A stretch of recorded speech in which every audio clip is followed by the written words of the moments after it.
Conversa de bastidor com Bernardo Melo Franco.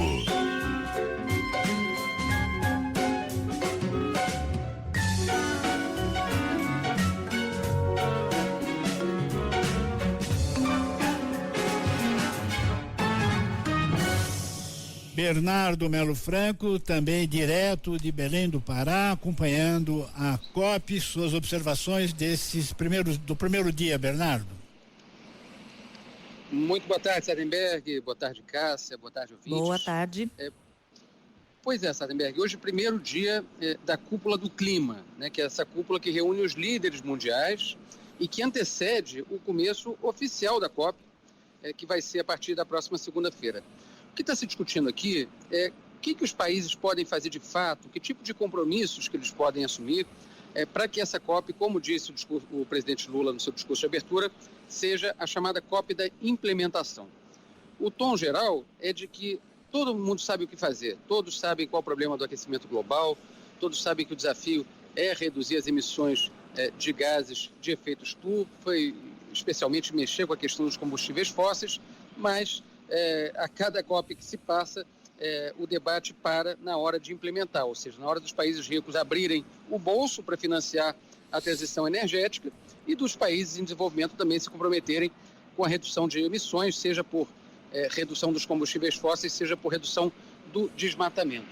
O que chamou atenção aqui no discurso do Lula foi justamente frisar essas contradições, essas divergências que ainda estão no caminho da COP. O presidente brasileiro disse que é preciso superar divergências e o que ele chamou de desconexão entre os salões diplomáticos e o mundo real.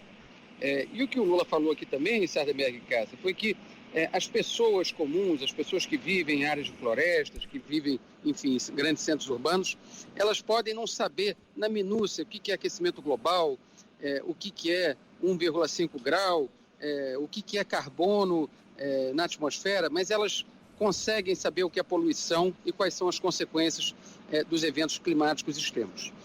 Um outro ponto importante na fala do presidente Lula foi uma crítica indireta que ele fez ao Donald Trump, aos Estados Unidos, ao criticar forças extremistas que, segundo ele, negam as mudanças climáticas para obter ganhos eleitorais. E com isso acabam aprisionando as gerações futuras a modelos ultrapassados de desenvolvimento, de economia. Isso é importante porque a gente está numa COP boicotada pelos Estados Unidos, boicotada pelo Donald Trump, que não só retirou os americanos do Acordo de Paris, que é aquele acordo pelo qual o mundo inteiro se comprometeu com a redução de emissões, como também resolveu não mandar nenhuma delegação americana aqui para Belém do Pará. E aí, nesse ponto, o presidente Lula foi apoiado pelos seus aliados regionais que estão aqui, que já discursaram, o Gabriel Boric, presidente do Chile, e o Gustavo Petro, presidente da Colômbia. Os dois fazendo críticas, eles sim, nominais à ausência do Donald Trump. Bernardo Melo Franco, muitíssimo obrigado. Cássia? É isso, Bernardo. E a expectativa para o restante do dia ainda grande em relação ao que está previsto para essa cúpula do clima? Cássia, nessa fase agora, os líderes, enquanto os líderes discursam aqui diante da Assembleia da Cúpula de Líderes, nos bastidores, os diplomatas estão tentando chegar a alguns acordos de resoluções, de textos, documentos que vão ser divulgados ao fim dessa cúpula. Então você tem aí 6 documentos sendo tratados. O mais importante é o lançamento do Fundo Florestas Tropicais para Sempre, chamado de TFFF. Isso foi uma iniciativa inicialmente do Brasil e que vai ser gerida pelo Banco Mundial. E tem outros compromissos sobre combustíveis sustentáveis, combate ao racismo ambiental, uma declaração sobre fome, pobreza e ação climática.